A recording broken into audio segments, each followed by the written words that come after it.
Takže ja vás zdravím, som rád, že ste si našli čas na prezentáciu odo mňa a vlastne od nás z československej DX komunity a z komunity fmdx.org. A mám tu vlastne dneska pre vás dve prezentácie. Jedna sa týka príjimačov založených na čipe TEF6686 a druhá prezentácia sa týka apky, ktorá sa nazýva FMDX Web Server. Než začneme, tak by som sa najprv chcel spýtať, ako ste na tom s angličtinou? Rozumiete nejak, alebo ak nerozumiete, není problém, budem tlmočiť, pretože jedna časť prezentácie bude v angličtine, ale to je z toho dôvodu, že som si pozval špeciálneho hostia, takže není problém, budem vám to tlmočiť do slovenčiny, slovensky, všetci snáď viete, takže to problém nebude. Takže ja si myslím, že môžeme pokračovať ďalej. Na ďalší slajd. Na to tu máme asistentku, takisto z našej komunity. Ja by som začal tým, aby ste mali predstavu, kto za tými príjimačmi a za všetkými ďalšími projektami stojí. Tak je to komunita fmdx.org, ktorej som vlastne zakladateľ spoločne s ďalšími troma ľuďmi. Jedným z nich je šéf Verhoeven, ktorý je z Nizozemska. Ďalší vlastne zakladateľ je Konrad Kosmatka, ktorý stojí za ďalšími projektami a o tých projektoch si povieme potom ďalej. A tretia vlastne zakladateľka, zároveň manažérka komunity je Ester Vočková, ktorá sedí za projektorom a asistuje nám. A vlastne našim cieľom je to, že tvoríme hardware a software, ktorý je open source, takže má v podstate otvorené zdroje, je zdarma, môže si ho upravovať každý ako chce pre svoje osobné použitie, pretože chceme, aby sa náš hardware a software dostal ku každému bez toho, aby musel za to nejako platiť ideálne za nejaké licenčné poplatky a tieto veci. Takže to, čo robíme, tak robíme primárne pre DX komunitu. Za nejakými našimi projektami vlastne stojí napríklad ten web server, dizajn týchto príjimačov, ktoré vidíte vedľa reproduktoru, ja si ich potom vezmem, až budem rozprávať o nich. A zároveň vlastne členovia komunity majú dlhodobú tradíciu, mali svoje projekty aj predtým, ale o tom si povieme vlastne ďalej. Na konci každej tej prezentácie bude potom čas na otázky, ktoré zodpovieme, takže keď tak počas prezentácie, ak budete mať nejaké otázky pripravené, tak si ich kľudne zapíšte, zapamätajte, bude na to potom spoločný priestor. Takže môžeme zase pokračovať a začneme tým, že ako vlastne celé tieto príjimače vznikli. Úplne prvý príjimač, ktorý to všetko začalo, tak bol Sony XDR F1 HD, ktorý je zobrazený tu. A je to tuner, ktorý bol určený pre americký trh, preto je tam aj ikonka HD Ravia, ktoré sa u nás v Európe používa len snáď čiastočne v Rumunsku, ináč nikde inde. A vlastne Konrad Kosmatka vytvoril mód, pomocou ktorého sa dá ovládať tento tuner cez počítač, pomocou Arduina. A z toho vlastne vznikli ďalšie, respektíve základy pre ďalšie tunery. A ďalšia vec potom je tá, že on mal ten tuner veľmi podobný čip priamo od tej istej firmy, len iný model. Takže nakoniec ľudia našli to, že existujú tunery s čipom TEF6686 a tie tunery sú, respektíve tie čipy sú pôvodne z autorádií. A používali sa napríklad v tomto rádiu, ktoré mám osobne v aute, ktoré som si kúpil asi tak 4 alebo 5 rokov dozadu s tým, že som nevedel, že tento čip má. Je to veľmi selektívny tuner a veľmi citlivý. A potom vlastne ľudia začali používať aj tento čip na modifikáciu na vlastne prácu s počítačom. A to vzniklo takisto najprv na Arduinách, neskôr na ESPčkách, čo sú vlastne malé mikrokontrolery, ktoré majú nejaký procesor v sebe, nejakú tú rámku a ovládajú vlastne celý ten čip tuneru. Môžeme ísť ďalej. A tuto ja si pozvem nášho hostia, šéfa, ktorý vytvoril celý tento dizajn, aby nám keď tak povedal niečo o jeho histórii, ako to celé vzniklo a ja vám to teda budem prekladať. Takže šéf, you can come here now. Yeah. You want the mic? If they also can understand me. You can understand me? They cannot, but I can translate. You can translate and then you... Takže šéf bude bez mikrofónu, ja vám to teda budem prekladať. Takže you can start. Okay.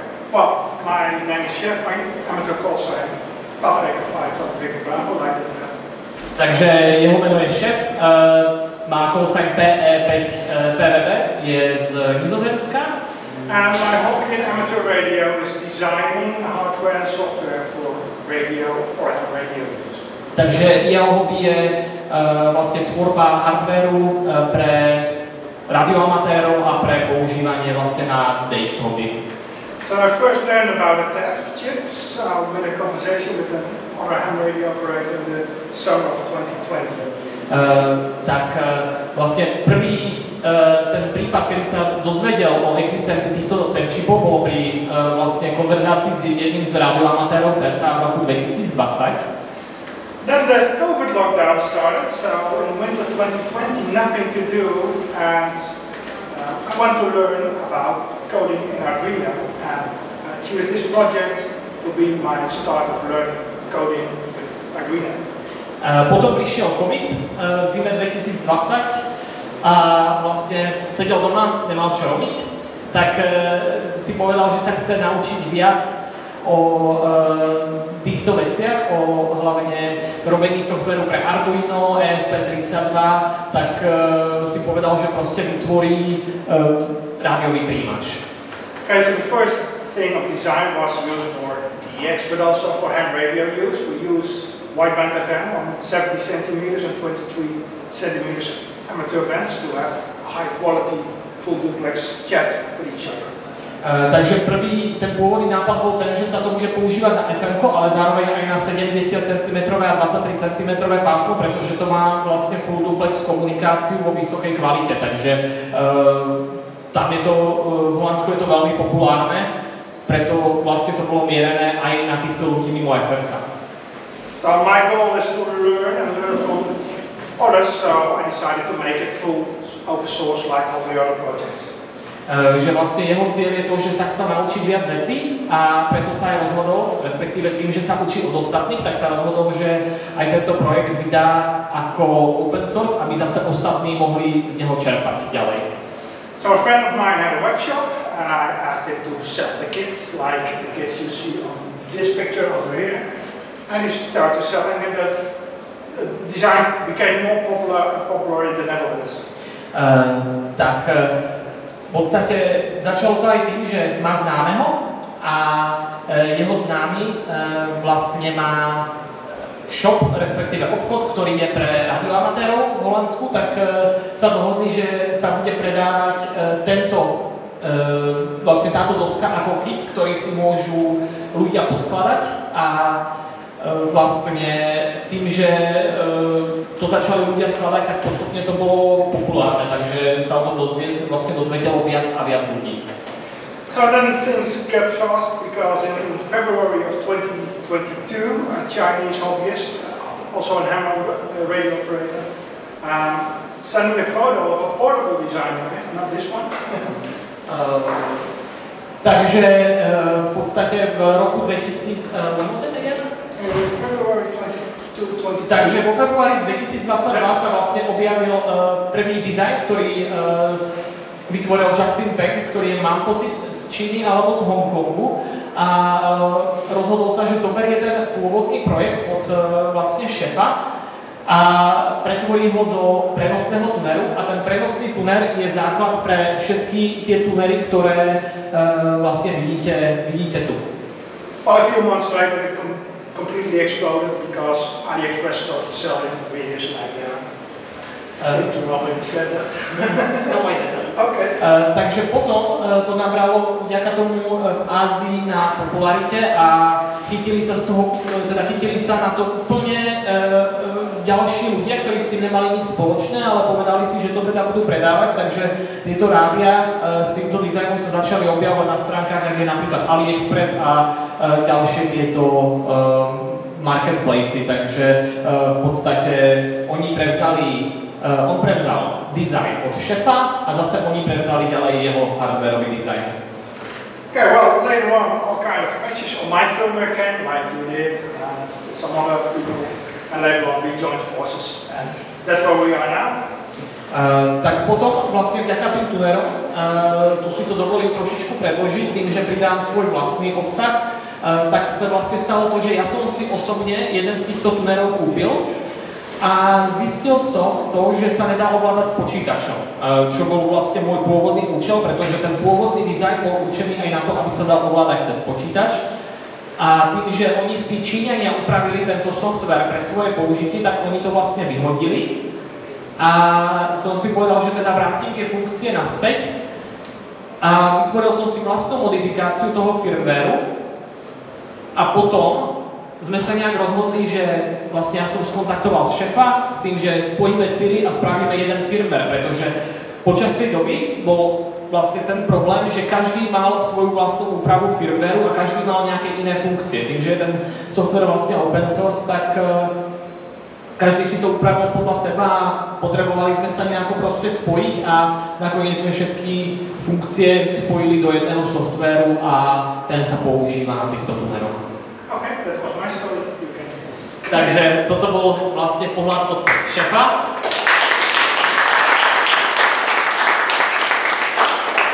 A ja by som ešte rád ukázal, pokiaľ môžeme prepnúť obrázok, tí ľudia, ktorí si to skladali vlastne v Holandsku, tak si vytvorili kopu vlastných dizajnov vo vlastných krabiciach. Niektorí si dokonca vytvorili aj 4 tunery v jednom reku, aby mohli počúvať 4 rôzne stanice.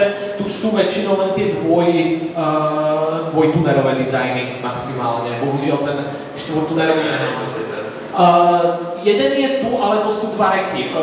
Jeden dizajn mal 4 vedľa seba vlastne v jednej krabici, dá sa povedať. Takže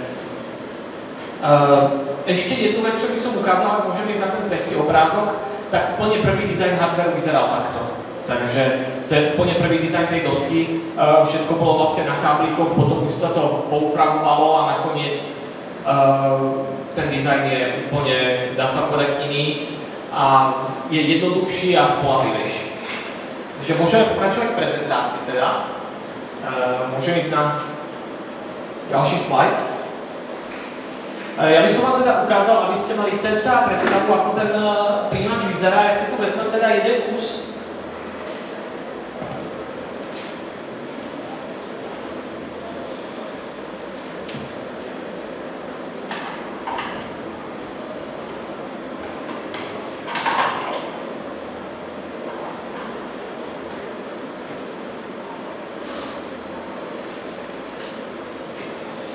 Takže ako som už spomenul, tak ten tuner podporuje vzdialené ovládanie tým, že je v tom ten mikrokontroler ESP32, ktorý má v sebe nejaký procesor a podobne. Predstavte si to fakt ako úplne mini počítač, ktorý je úsporný, ktorý poháňa vlastne celý ten software toho čipu. Celé to ovládanie je buď v prípade týchto tunerov pomocou Wi-Fi, alebo teda pomocou USBčka. Takže ja ten tuner zapnem. Neviem, či to uvidíte nejak, ale ja to skúsim aj so zvukom, dúfam.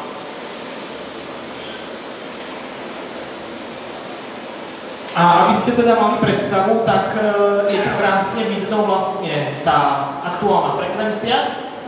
A čo je úplne skvelé na tom, ja dúfam, že sa mi to tu podarí niečo nájsť tým, že sme v interiéri, tak to nebude úplne ideálne.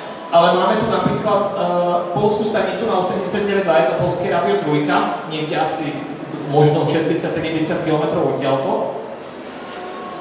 A teraz, aby sme si predstavili tú selektivitu, prepnem o 100 kHz vyššie, alebo nižšie. Nič. Úplne na to dynamické filtre od 50 kHz až po 311. Takže ja môžem takto prepínať a aj lokálny radiožurnál z Čiernej Hory vlastne vedľa neho nič není a keby sme tam mali nejakú ďalšiu stanicu, tak sa tam objaví, takže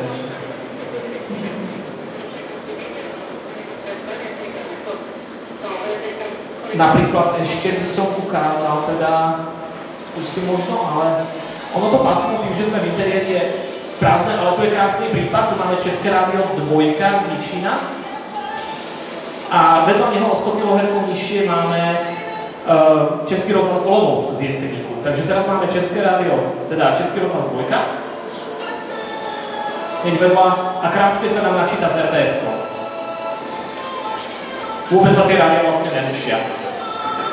Takže úplne skvelý čip v tomto. A čo sa týka pásma podpory, tak máme tu dlhé vlny. Pochybujem, že sa nám tu teda, že nám tu niečo nabehne cez deň. A hlavne máme na to neideálnu anténu, na to sú lepšie antény, ktoré sú proste určené na dlhé, stredné a krátke vlny, než táto teleskopická anténa. Ale máme tu stredné vlny, vlastne celé pokrytie od tých 522 kHz až po 1,8 MHz.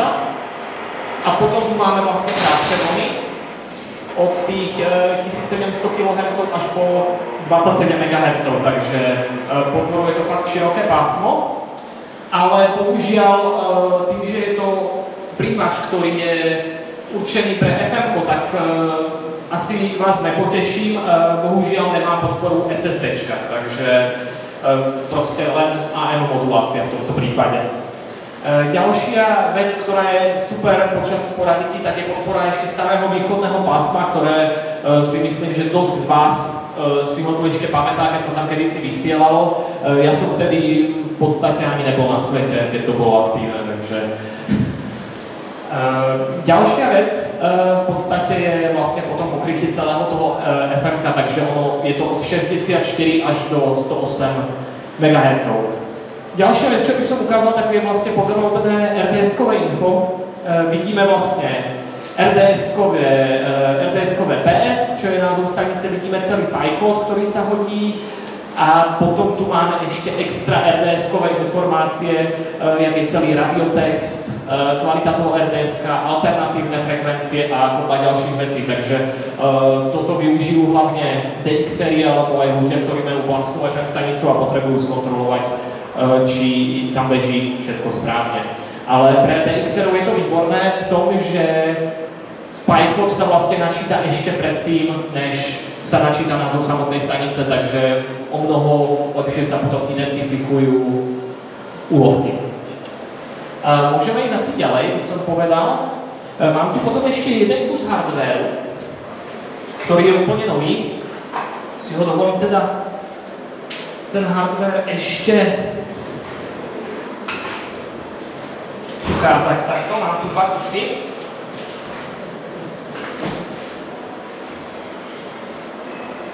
Máme ho jeden kus v tejto krásnej krabičke. Je to hardware design, ktorý sme vytvorili vlastne spoločne ako komunita. Toto je náš, dá sa povedať, taký prvý veľký hardwareový projekt, kde na tom pracujeme od začiatku všetci spoločne. A tu by som asi pozval ďalšieho hostia, ktorý vlastne prišiel s celým tým nápadom, ako by sme mohli zlepšiť toto vlastne celé pre DXerov na DXi pri počítači, takže ja mu teda predávam mikrofón, tu sa nemusíte báť, nebude to anglicky, takže predávam ho ďalej. To je náš host Marek Kraus.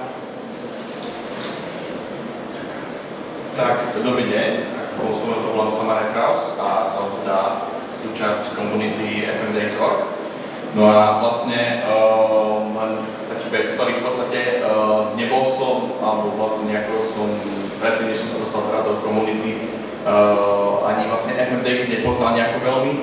Bol som prizvaný s tým, že v podstate, keďže sa živím tým, že robím software do mikrokontrolérov, tak prišiel taký nápad, že či by som nevedel pomôcť s touto časťou, ale prečo teda treba k tomu ten software? Problém s týmito devkami, ktoré sú takéto kompatible, že tam majú aj baterku a tieto veci, je to, že keď ich chce niekto ovládať cez počítač a tak môžu tam byť rôzne problémy.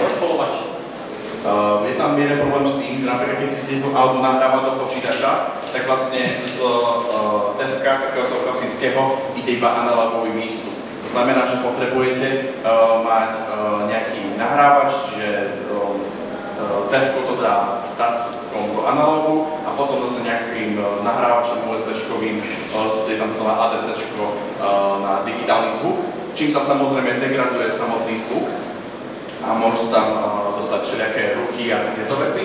To bol jeden z vecí, čo sme chceli vylepšiť.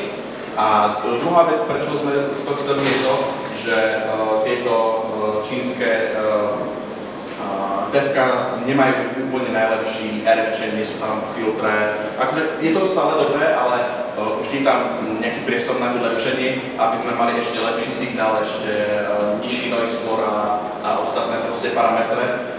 A vlastne preto sme sa spojili spoločne so šéfom a s Konradom a s Marekom, že teda ideme si spraviť vlastný hardware. No a najväčšia teda otázka bola to, že chceme digitálny zvuk. Že ideálne nepotrebujeme robiť tú konverziu, že z digitálu na analóg a z analogu na digitál, ale že rovno to môžeme z toho dev chipu preniesť digitálne do nejakého počítača. A to vlastne riešime pomocou toho, že tento dev chip našťastie podporuje výstup, ktorý sa volá E2S, čo je vlastne prenos audiosignálu digitálne. A to vlastne, tento audiosignál potom ide do mikrokontrola, ktorý môžeme vidieť tuto. Tento spracuje a potom následne cez USB posiela do počítača. Ešte aby som k hardwareovému dizajnu niečo povedal, samozrejme pod kryptom sa nachádza celý RF chain.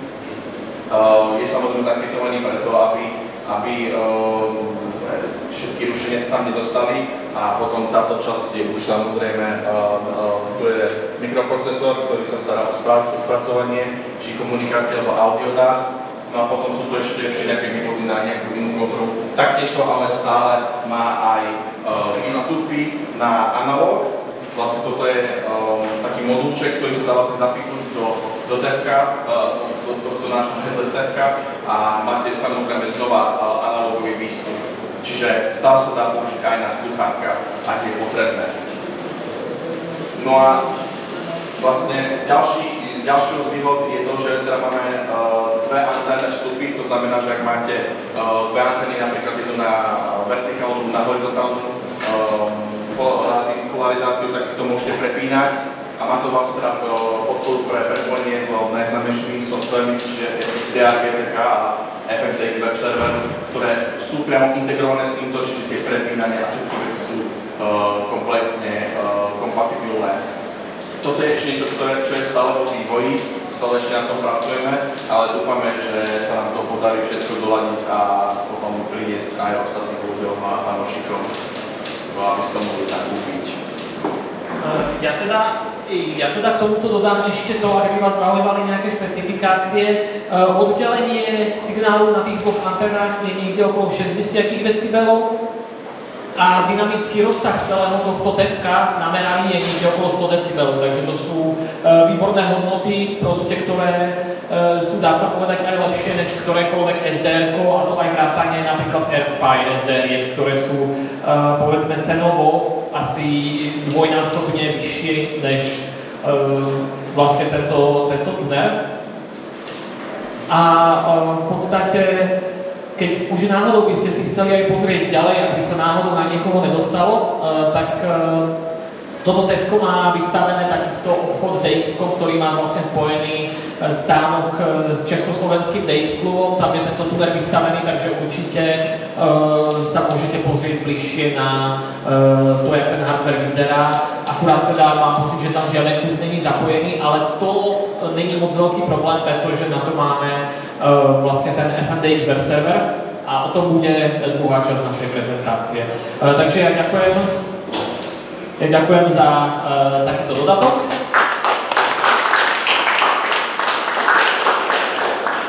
A teraz teda máme, ja sa pozriem, ako sme na to s časom, máme v podstate čas, dá sa povedať, nejakých, dajme tomu 15 minút na akékoľvek otázky, takže ktokoľvek máte otázky, pýtajte sa. V podstate je na to čas. Je ešte jedna otázka, ktorá padla hneď na začiatok, aby som to otvoril od Petra Ozára, ktorý sedí vzadu, ale ktorý nám umožnil spraviť túto prezentáciu. A to je to, že aká bola presne tá otázka? Ono to bolo ohľadne, ja si teraz nespomínam popravde. Viem, že to bola otázka ohľadne TEFka konkrétne. Áno, už si spomínam, ohľadne toho čínskeho firmwareu. Takže ono v podstate, Číňania si spravili vlastný firmware ešte jeden a ten teda bohužiaľ open source není. Takže sa nahradzuje tým našim, ale tam máme nejaké ďalšie funkcie na touchscreen, pretože začali vychádzať nové modely s touchscreenom. A tým pádom toto bude asi otázka, ktorú sa ja budem musieť spýtať šéfa a preložiť vám ju, pretože on je teraz ten primárny tvorca celého toho softvéru. So the question is how the Chinese have their firmware if we plan on implementing any of the touchscreen support they have into like our firmware basically. Then we need a radio with touchscreen. So if we get one sponsor, then we can put it. Takže v podstate museli by sme mať na to model, ktorý má touchscreen. V momente, ak dostaneme pod ruky nejaký model s touchscreenom, tak to pridáme vlastne aj k nám. Takže pokiaľ jeden kus dostaneme nejakým spôsobom dočasne zasponzorovaný, asi to nebude nejaký veľký problém pridať túto podporu. Takže vlastne ten dôvod, prečo to nemá tú podporu, tak je ten, že sme to nemali na čo otestovať. Má niekto akékoľvek otázky ohľadne tohoto príjimača, ktoréhokoľvek z nich? Áno? Já chci zeptat na ten firmwareový update, co se dělá, nebo jak se dělá na tom. Takže v skratke, my máme na to skript, ktorý je dostupný na internete, dá sa normálne aj vygoogliť pod tým TEF6686 firmware a je tam vlastne na stiahnutie vždycky najnovšia verzia a tá verzia sa dá vlastne nahodiť do toho tunelu pomocou USBčka, je tam vlastne skript, ktorý to celé zupdateuje a napíše tam, čo vlastne treba spraviť. Ono totižto tieto tunely majú schované väčšinou tlačítko na tzv. Recovery mode, tzv. boot tlačítko, to keď sa zmačkne, tak to prepne do toho flashovacieho režimu a vlastne potom už sa to dá vlastne nahrať ten firmware do toho. V podstate my by sme mali mať po tej prezentácii nejaký čas, pokiaľ to TEFko máte tu, ja vám ho zupdateujem, není problém. Nemám ho tady, takže sa musí rozdělat a zmáčknout to bootovací tlačítko. Ono ho není treba rozdělat doslova, aspoň v prípade väčšiny modelov, je väčšinou schovaný za headphone jackom, takže nejakým párátkom alebo niečím takým. V podstate tam bude cítiť ako nejaké kliknutie, že je to zmačklé. A je to čistý SDR, nebo to není SDR? To je trošičku zložitejšia vec, takže ten čip, on je oficiálne vytvorený inak firmou, vlastne divíziou Philips, ktorá sa teda volá NXP Technologies. A ten čip sám o sebe je pod kapotou SDR-ko, ale s tým, že kopa tých vecí, ktoré oni vydali, alebo ku ktorým sme sami dostali, tak sú, dá sa povedať, dokumenty, ktoré vyplávali na internet, pretože boli pod tzv. NDA, čo je vlastne, dá sa povedať, podpísaný formulár, že sa o tom veci nebudú rozširovať, ale nakoniec niekto z Číny aj tak vydal na internet, takže vďaka tomu sme boli schopní celé toto vytvoriť. Ale bohužiaľ tá časť ohľadne toho, ako dostať tzv. IQ output celý, je v podstate schovaná za tými dokumentami, ktoré my nemáme. Takže je možné z toho spraviť plnohodnotné SDR-ko, ale bohužiaľ nemáme prístup k tomuto, takže dostávame z toho len demodulovaný zvuk a vlastne aktuálnu tú frekvenciu celú. Takže pokiaľ máte niekto ešte nejaké otázky, kľudne sa pýtajte, máme ešte nejaký ten čas. Ja sa budem na tom digitálnym výsluhu. Môžem prosím ešte raz?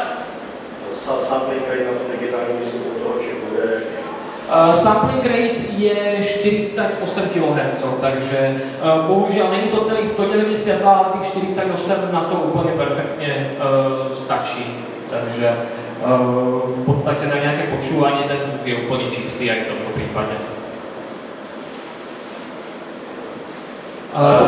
Jsou nějaké zkušenosti třeba s příjmem těch, já nevím, LHF signálů jako opravdu těch jako nízkých, já nevím, třeba 137 kHz a takhle?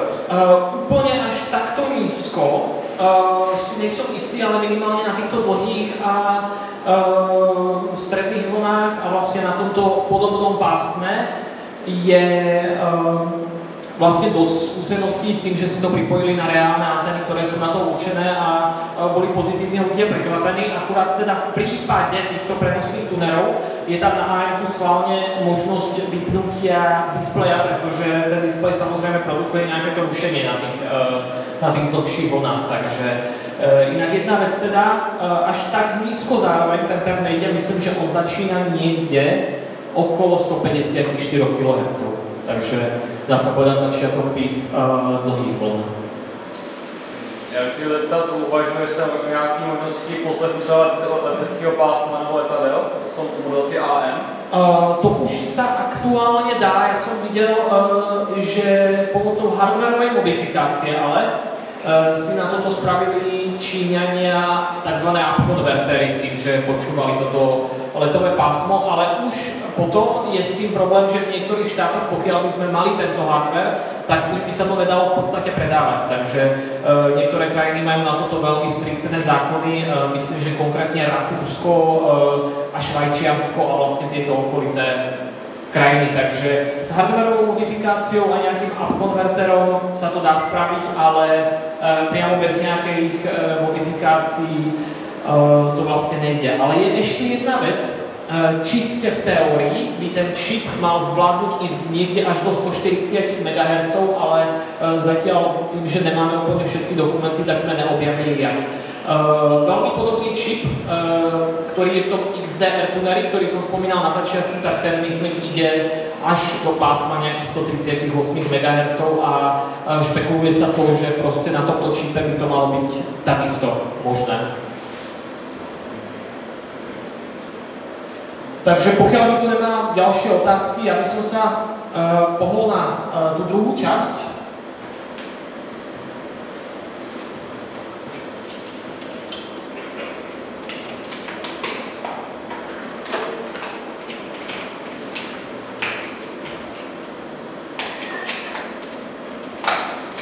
A máme tu teda tú druhú časť. Počas tej teda budem sedieť asi čiastočne možno za laptopom ja, pretože niektoré tie featurey, ktoré vám budem ukazovať, tak vám musím ukázať priamo na laptope, takže dáme si nejakú teóriu o tom. A aby ste mali teda predstavu, tak FMDX Web Server je vlastne apka, pomocou ktorej sa dá ten tuner ovládať cez počítač, s tým, že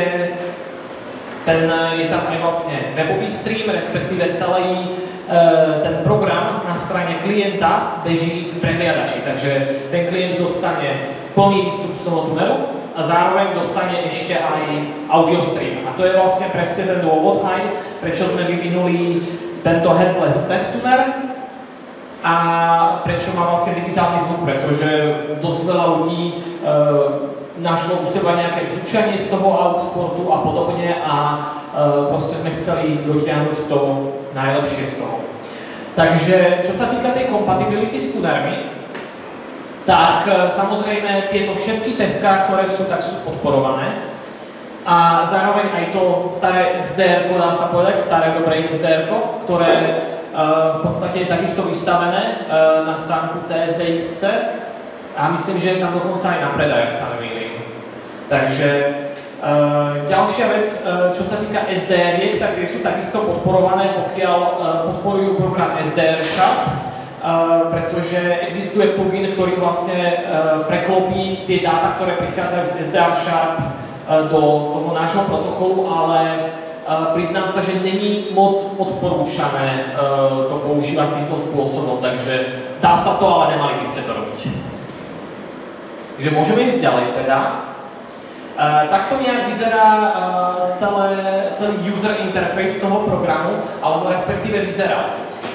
Aby ste mali predstavu, potom XDR GTK je tento malý program, ktorý vlastne nemá v sebe audio stream, ale má v sebe to ovládanie toho tuneru. A celé to začalo tým, aby som začal úplne na začiatku.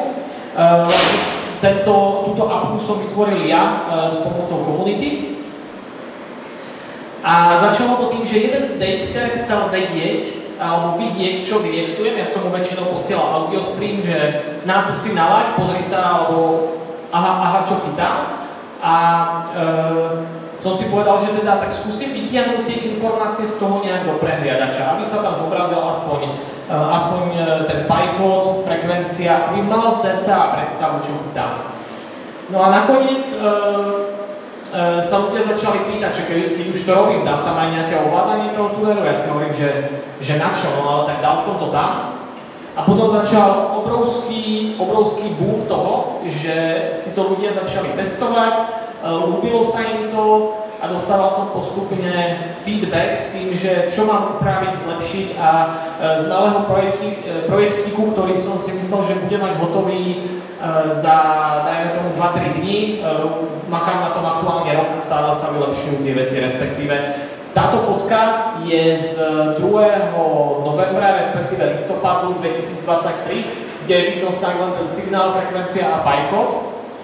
Toto je o 4 mesiace neskôr a o 4 mesiace neskôr už je tu krásne vidno nejaký názov toho serveru, kompletné RDS-kové info a dokonca, čo je super vec, z toho bol veľký boom, pretože ľudia tú funkciu zbožňujú, tak je to, že z toho RDS-kového infa si to porovná databázu a vyčíta si to vysielač, ktorý vlastne chytáte. V prípade, že je tých vysielačov viac na rovnakej frekvencii s rovnakou stanicou, povedzme si nejaký taký príklad, premýšľam, čo máme tak v Čechách, ale... Frekvencia 1941. Áno, to je krásny príklad, ďakujem moc. Takže frekvencia 1 na 941 je vysielač z Vlávskeho Meziříčí a z Českých Budějovic.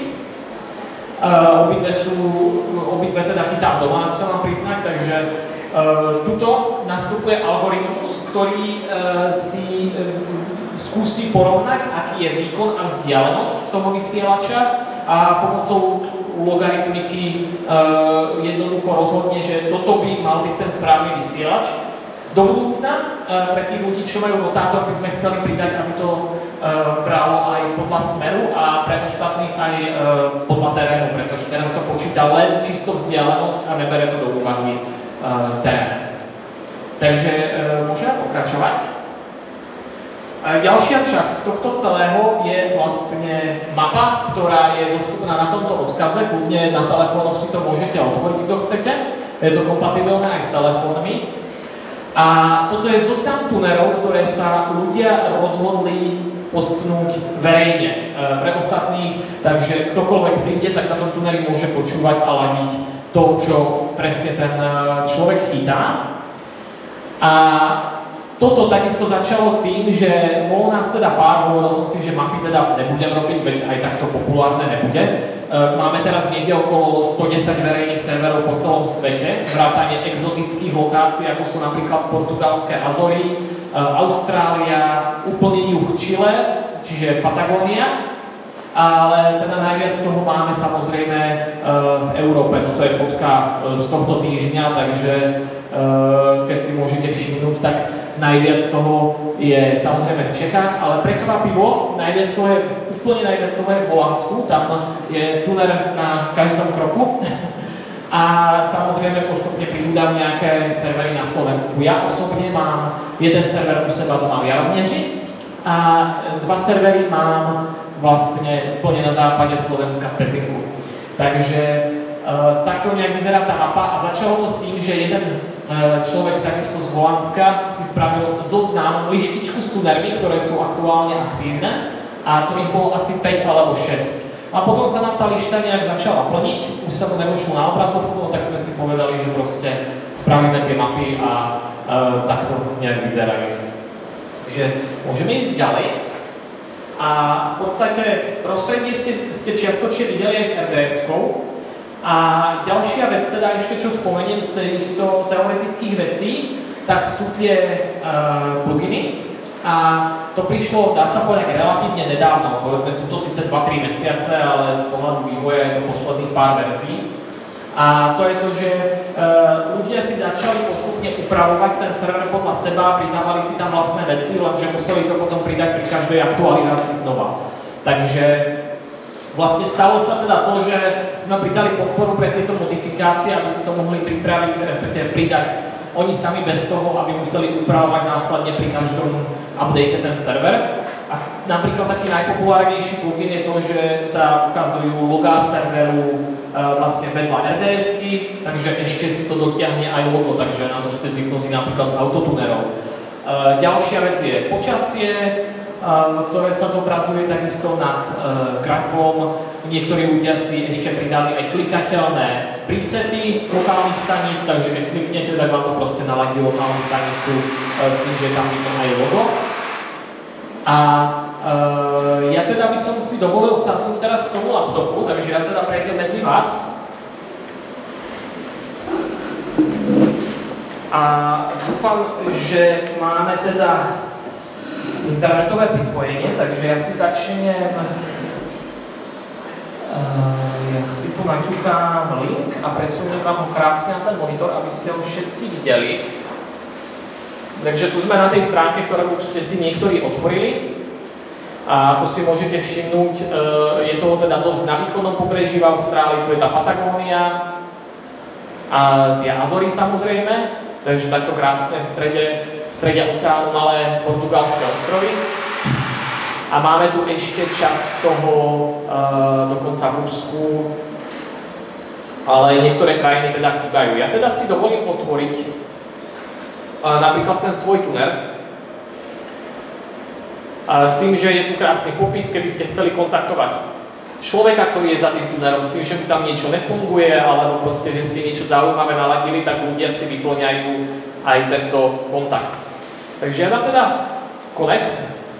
Akurát teda ten projektor máme trošku nízko, takže ja to skúsim posunúť takto, aby to bolo aspoň čiastočne vidno. Takže máme tu teda aktuálne lokálnu stanicu s tým, že tu sú vidno aj tie pluginy, máme tu dotiahnuté logo. Ja tam skúsim dať teda ale nejaké iné logo, alebo nejakú stanicu z logo, ktoré bude lepšie vidno. Aj keď ono všetko sú tam tie logá dneska také tmavé, takže ja si tam naladím krásne 8.8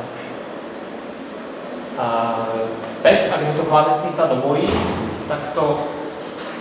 super, máme to tam.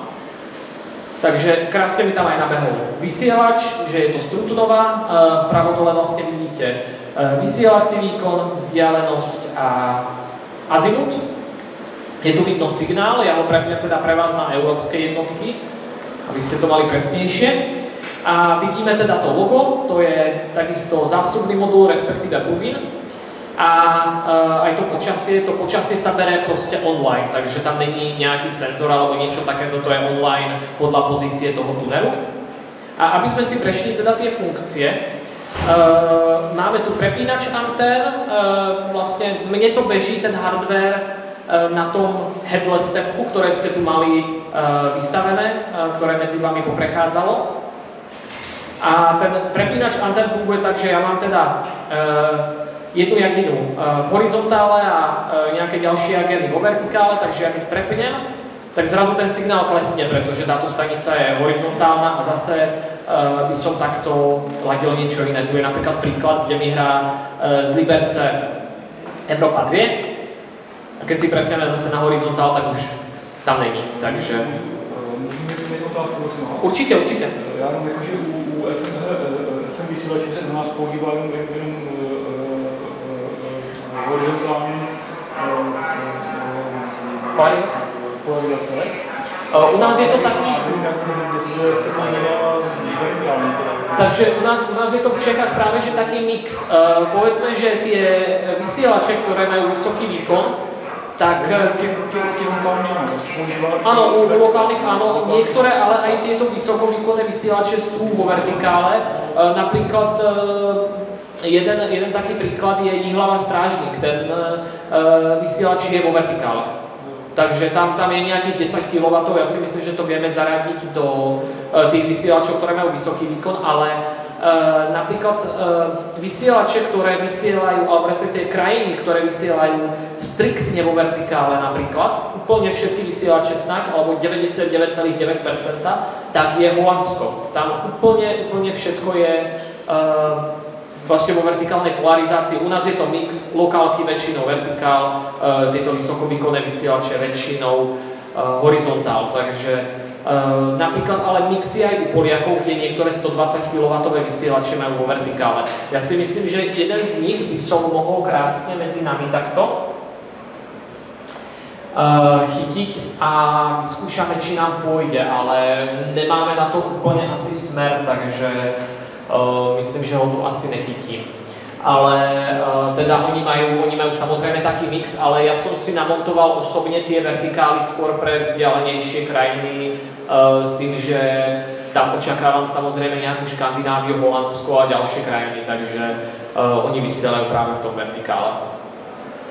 No a teda, aby som pokračoval v tých funkciách, tak samozrejme máme tu ten pipod a ten po kliknutí teda na ňo sa nám zobrazí takáto krásna čiara od vlastne príjmacieho miesta, ktoré je tu vpravo dole, na vysielač, ktorý je táto červená ikonka. Ja vám to trošku odzoomujem, aby ste mali predstavu. S tým, že nám to ukáže teda aj výkon toho vysielača takisto zase, ale tu je dôležitá tá presná lokalita, takže vidno vlastne aj terénny profil, aspoň takto okom. A tu si to môžeme ukázať ešte na inom serveri. Ja si tu skúsim otvoriť nejaký server, ktorý je napríklad v inej krajine, kde by to mohlo fungovať. Dúfam, že nebude nejako obsadený. Toto by mohol byť dobrý príklad. Tu už je akurát niekto ladí, takže ich tam nebudeme vyrušovať, tu je aspoň vidno, ako je to cca populárne. A tu je inak tá lištička, oni si to Holanďania totiž to nechali ešte, tú lištu pre svoje holandské tunery, ale už aj tam sa im to nebojde, koľko ich majú. Takže tu sme na tom tuneri solo.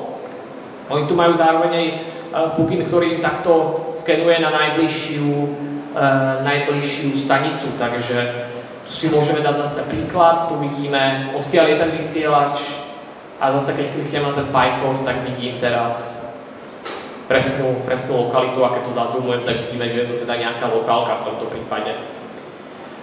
Ďalšia vec teda, čo by som ešte ukázal, je to, čo všetko sa tam prípadne dá nastaviť. Ono to prvotné nastavenie je možno trošku fuška, ale dá sa to zvládnuť v priebehu povedzme 10 minút. Potom už pri tom prvom nastavení na vás vyskočí tzv.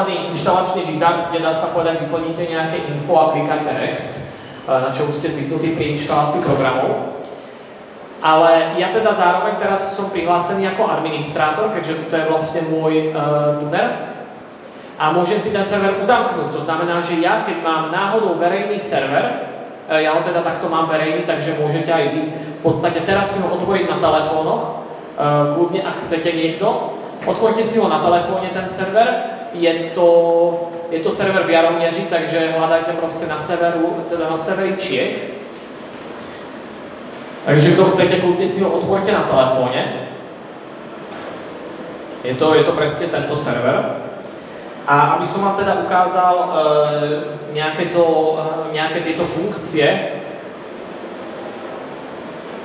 tak už vás tam vidím niektorých, takže kľudne môžete šípkami teraz ten tuner preladiť. Ja tú zmenu uvidím, keďže to není takto SDR, ale demodulovaný zvuk, tak teraz už vidím, že niekto proste tu ďalej takto ladí. Zároveň teda si môžete pustiť aj ten audio stream pomocou play tlačítka, ale ja som ho teda nepúšťal jednak kvôli tomu, že tu máme za sebou kameru a nechcem, aby nám YouTube túto prezentáciu vymazal kvôli copyrightu, takže preto to vlastne nepúšťa. A Ja teraz, čo spravím, keď už ste pripojení, tak ja spravím takú jednu vec, že tuner uzamknem a teraz už vám ladiť nepôjde. Takže keď chcem ja proste pre seba takto si verejný tuner uzamknúť a som teda jeho majiteľ, alebo mám takto k nemu prístup, tak teraz už môžem ladiť len ja a vlastne vy už môžete teraz len počúvať a vidieť vlastne to, čo ja ladím. Takže ja vám to takto odomknem, kľudne sa na to hrajte. A ďalšia vec, čo tu je, aby ste mali ešte predstavu, čo o vás zároveň ten server vidí, tak tu sú nejaké základné informácie, koľko to žerie a podobne. Vidím, kto je cca pripojený len podľa lokality od IP adresy, takže u väčšiny z vás vám to hodí Ostravu alebo Prahu na mobilných dátach. A vidím iba podľa IP adresy, kto čo skúšal poslať aký príkaz serveru, takže nejaké to ladenie a podobne, takže nejaké malé logy sú uchovávané, ale povedzme, že je tam len IP adresa, takže je to v podstate anonymné. S tým ďalej sa tu dajú nastaviť proste nejaké ďalšie veci, to už sú veci na prepojenie s tunerom, to audio je nastaviteľné v podstate tak, že ja si len vyberiem, ktoré zariadenie chcem, či chcem stereo alebo mono a bitrate. Chodí to teda v MP3 kvôli kompatibilite s ostatnými prehliadačmi a systémami, takže v podstate dá sa ladiť jak na telefóne, tak na počítači a aj ten server funguje na Linuxe aj na Windowse, takže to isté je tu nejaká konfigurácia o tých presetoch, zároveň sa tu dá zapnúť ten prepínač antén, dá sa limitovať to ladenie, v mojom prípade je to od 64 do 108 MHz, pretože ten headless TEF, to som zabudol spomenúť, on má ešte tretí anténny vstup a ten je určený na AM, pretože ten prepínač funguje normálne od 5 MHz vyššie, takže by ste prišli o tie úlovky na nižších kmitočtoch. Ďalšia vec sú práve tie pluginy, mne tu bežia konkrétne vlastne 3 pluginy, jeden z nich je na vlastné témy, ďalší je na tie logá a ďalší je na tie počasie. To isté sa tu dá nastaviť krásne. Popis, nejaký kontakt, moja lokalita. Podľa tejto lokality na mape sa bere vlastne to info o tomto vysielači, ktorý tam je. Ja teda si otvorím tuto ešte tuner, ktorý má Petr za nami, ktorý sedí. Ten ho má takto doma v Přerove. A tu vidíme vlastne, že toto info sa berie podľa tej lokality, ktorú si nastavil on na tom web serveri. A práve v tom je super to, že čo už som dostal taký feedback, je to, že ľudia sú z tohto úplne nadšení, pretože konečne môžu ladiť na záchode, takže zoberú proste telefón a prelaďujú si bez toho, aby museli ísť k tuneru, alebo teda v mojom prípade, ja keď zrovna niekam cestujem, tak aspoň viem, o čo doma prichádzam, alebo respektíve už neprichádzam, pretože to ladí. Takže to isté máme tu inak v Čechách, dá sa povedať servery primárne na severozápade a potom primárne na juhovýchode, takže tu dá sa povedať taká diera pokrytia, kde tých DXerov zatiaľ moc nemáme, ktorí si spravili tieto servery, ale to už je vec ďalšia, ale takisto, čo musím teda brutálne pochváliť, tak máme niekoľko nevidomých ľudí v DX komunite a oni si ten server boli takisto schopní nastaviť sami, za čo proste som hrozne rád, že sa im to dobre používa a zároveň aj som prekvapený, že máme takto šikovných ľudí, kde proste aj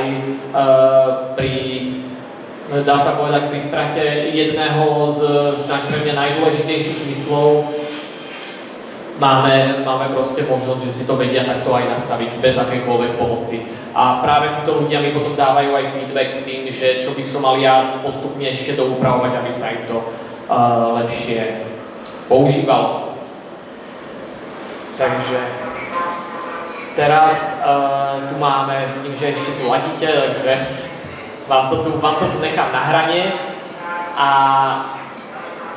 v podstate ja sa ešte pozriem, máme tu už potom akurát teda v tejto prezentácii nejaký ten čas na otázky. Takže ak máte akékoľvek otázky teraz ohľadne web serveru, tak sa kľudne pýtajte. Já mám otázku. Určitě, ano. Takže vlastně tyhle rádia se dají řídit pouze tyhle web servery. Existuje aj tá apka, ktorú som ukázal pri tej fotke, kde je história, tak je tá malinká apka, ktorá sa volá XDR GTK a tá funguje vlastne na tom princípe, že sa vlastne pripojí k tomu tunelu napriamo a to ovládanie je priamo z toho počítača, ku ktorému je ten tunel pripojený. Takže není nutné mať ten web server, stačí tá malá utilitka XDR GTK a to je celé. Potom, čo sa týka audia, tak aby šlo z počítača, tak si stačí spraviť vlastne ten vývod pomocou AUX káblu z 3,5 mm jacku alebo v prípade tohto headless stevka. Tým, že ten zvuk je plne digitálny, tak vo Windowse sa to objaví ako nová zvuková karta a tam si stačí zapnúť v tomto prípade odposlech. Takže v podstate to ovládanie cez počítač je možné pomocou týchto dvoch spôsobov oficiálne, ale tým, že je všetko open source, tak ten protokol, ktorým to komunikuje, je veľmi jednoduchý. Ono to v podstate funguje cez serial port a posielajú sa tam len príkazy v určitom formáte, napríklad, aké chcem naladiť na T, teda aké chcem naladiť na 95.1, tak pošlem príkaz do toho tuneru T95100 a naladí mi to presne 95,1 MHz. Takže úplne najnižšej úrovni teoreticky sa to dá ovládať aj tým, že tie seriálové príkazy budete posielať manuálne, ale sú utilitky, ktoré to zvládnu aj takto na nakliknutie. Takže to je veřejný, to ovládání. Áno, celé úplne všetko, čo vlastne my takto vytvoríme, je open source. Chtěl třeba v Pythonu naprogramovat to ovládání, posílání se report, takže na uzdačka není to ovládání. Není problém, je to úplne v podstate takto jednoduché s tým, že celý ten protokol je takisto open source a tie príkazy sa takto dajú posielať, takže dá sa určite spraviť aj v Pythone na to nejaký skript. Napríklad máme už jedného človeka, ktorý si spravil, mám pocit, dokonca v Pythone command lineový interface, takže v podstate dá sa povedať celý dizajn utilitky cez príkazový riadok, kde môže ten web server počúvať ako klient, môže tam ladiť a podobne, ale tam to funguje ako klient pre web server, teda viac než klient pre ten tuner, ale v podstate je to, dá sa povedať, v tomto prípade rovnaké, takže tie príkazy sa dajú normálne posielať k tomu tuneru. A ještě se tam, třeba nemá to třeba nějakou paměť, je to nutné mít podatkových počítačů, nebo když třeba vypnu zapomnět to naladí, prostě to naladila stanice a to hraje celý týždeň. Takto. V tomto prípade záleží od hardwareu, pretože niektorý hardware, tie portable tunery majú normálne baterku a oni majú zároveň aj tým, že bežia na ESP32, tak majú flash pamäť, do ktorej sú uložené presety a tieto veci. Ale pri ovládaní cez ten počítač samozrejme sa to inicializuje proste na jednej frekvencii a v prípade web serveru a aj v prípade toho XDR GTK sa dá tá defaultná frekvencia pri pripojení na tuner nastaviť, pretože ten tuner sa vlastne pri pripojení na počítač znova inicializuje celý. Nejde o to problém, jde o to, že když tam třeba, je to napájení do CDčka, že jo, předpokládám. Ano. Takže když třeba nebudu připojit do počítači, ale připojím to jenom normálně třeba nabíjece na telefon. Jestli to má posledně nastavení ve že to začal automaticky hrát. Nejde o to, aby nemusel posledku rádi a podívejte přistal na ten počítač. Jo, takhle, chápem. Niektorí ľudia to majú práve kvôli tomu zapojené na malinu, ale čo sa týka tohto hardwareu, ten by si to mal správne pamätať, takže on funguje, dá sa povedať, samostatne, ale v prípade tohto headless stepka, ten je určený, aby sa ovládal pomocou toho softvéru primárne, takže ten vlastne žiadnu pamäť nemá, sa nemýlim. Ale dalo by sa to. Ale dalo by sa to, takže v podstate je to otázka softvéru, predpokladám v tomto prípade. Možná byla dobrá feature do budoucna, že vlastně, když měli dobrou stanici, tak prostě jenom se připojí třeba na Liunku nebo něco, prostě úplně to tam, na powerbanku, a budou to obecně hrát a nemusí nic. Nemusí mít počítač, jenom prostě si někde v ulici a hraje se. Dalo by sa to určite, hej.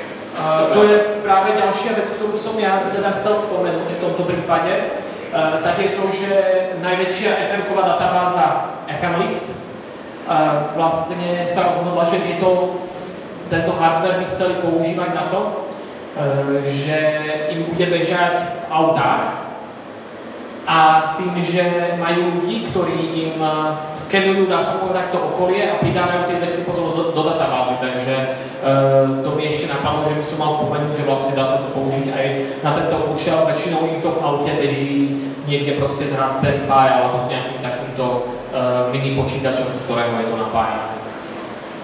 Takže takto vlastne dostanú tie dáta a potom sa hodia do databázy a zase my z toho naspäť práve pre web server máme ešte lepšiu identifikáciu vysielačov, lebo všetky tie dáta sú potom aktualizované. Máte niekto akýkoľvek ešte dotaz ohľadne tohto? Čas dokumentace, kterou jste použil pro komunikaci s tím takčíkem, lze někde získat, nebo je jasný, že to je něco, co někde uteklo, ale Ako utieklo to, dá sa povedať, niektorá dokumentácia je voľne dostupná, niektorá proste utiekla von a z toho vlastne vznikli všetky tieto tunely, dá sa povedať, tie... Potom... Pokud ten váš webinar někde tady jako rozhodně dokumentace neří, tady jako ten nevrčil, tak všechno. No, samotnú dokumentáciu ku ktorému firmwareu konkrétne, pretože máme toho viac k týmto prenosným tunelom. Takže tým prenosným tunelom je, dá sa povedať, dokumentácia aktuálne dostupná, čo sa týka akoby funkcií a nejaká dokumentácia ohľadne priamého posielania príkazov do toho tunelu, tak to už má na starosti spoločnosť NXP, takže to už sú dokumenty, ktoré sú voľne dostupné na internete, ale my ich samozrejme ďalej nerozširujeme, pretože je to, dá sa povedať, ich hardware, ale v podstate vedia o nás, o našej existencii a dokonca, čo sme boli s nimi aj v kontakte, tak oni, tí ľudia, priamo z toho NXPčka sú dokonca radi, že sa to rozvinulo takto medzi hobby používateľov, ale nejaké ďalšie informácie nám nedali, ale nemajú s tým problém, že to využívame, ale nerozširujeme tie ich dokumenty ďalej. Znamená, oni nejaké dokumenty sdílejú ako sami. Niektoré dokumenty áno a niektoré unikli tak, že oni dali vlastne hardware nejakým partnerom v Číne a tí Číňania to vypustili do sveta.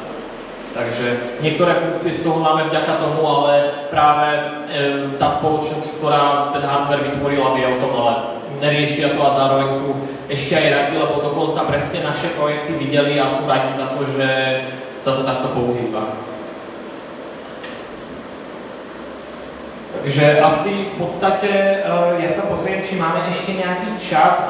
Nejaký čas nám v podstate zostal, ono to bolo relatívne rýchle, tým, že tých otázok nebolo až tak moc, ale ak máte ešte niekto dotaz, kľudne sa zatiaľ opýtajte. Ale teda ďalšia vec je tá, čo sa týka nejakej budúcnosti, tak chceme určite doladiť a zase vypustiť celý ten hardwareový projekt tohto TEFka von pre kohokoľvek, aby ho mohol používať. S tým, že aby si to mohol každý vyskladať sám. Takže to isté, vlastne túto istú politiku, dá sa povedať, poskytujeme ďalej, takže náš trh, dá sa povedať, sú ľudia, ktorí majú DXing ako hobby a zároveň si môžu toto, ak majú nejaké skúsenosti, buď to vyskladať sami, alebo si to kúpia proste už hotový tuner. Ten tuner takisto je na predaj v stánku DXCOMu, vedľa stánku CSDXC, takže tam si môžete priamo ten tuner vyskúšať, prípadne ak by ste mali záujem, tak jeden z nich zakúpiť. Len aby som teda povedal jednu vec, tieto tunery, ktoré produkujú Číňania, tak nám za to neplatia, pretože je to open sourceové, takže my im v podstate toto poskytujeme.